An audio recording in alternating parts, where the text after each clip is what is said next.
If we did not meet the enemy line as one, then the most advanced of our knights would perhaps face 2 lances instead of 1. My side would lose men to the initial charge and make my own fight all the harder. And yet I made no attempt to keep up with them. I looked left and right, my view through the eye slits bouncing around. Already our entire line was ragged.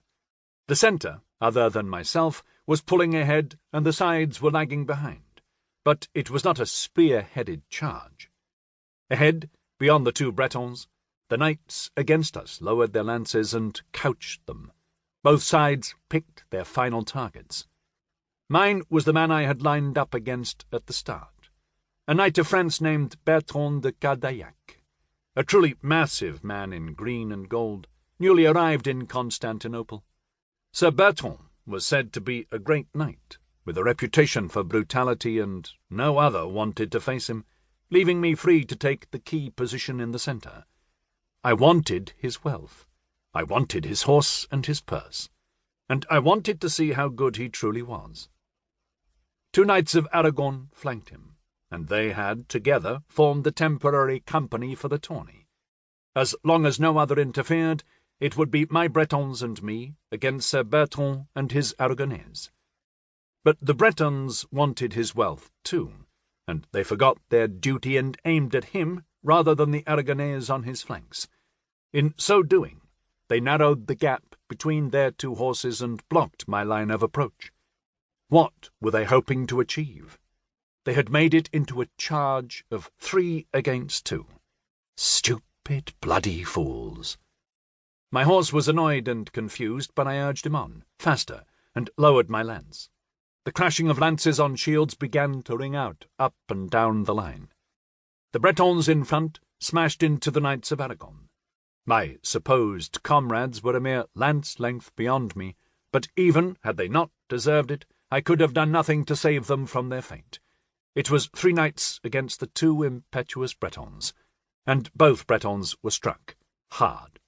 I held my course as the crashing of dozens of wooden shields and lances echoed across the field, horses and men crying out in triumph or fear. Bertrand, the French knight, smashed through one of my Bretons, unhorsing him. Even through all the noise and the steel of my helm, I heard Bertrand shouting in triumph at his strike. His voice was as throaty as a bull's, and as he roared, he half turned to watch the Breton tumbling sideways from his saddle. As the proverb says, pride goes before destruction, and I thanked God for prideful knights. The blunted tip of my lance caught Bertrand de Cardaillac on the side of his helm. It was a hard strike, though of course the man's head was knocked away at once, reducing the force compared to a hit to the chest or shield. But the blow knocked the knight from his horse, all sense gone. His arm stiffened and jutted up in front of him as he fell, dropping his lance and throwing his shield arm up and to the side. His helm, too, was ripped from his head.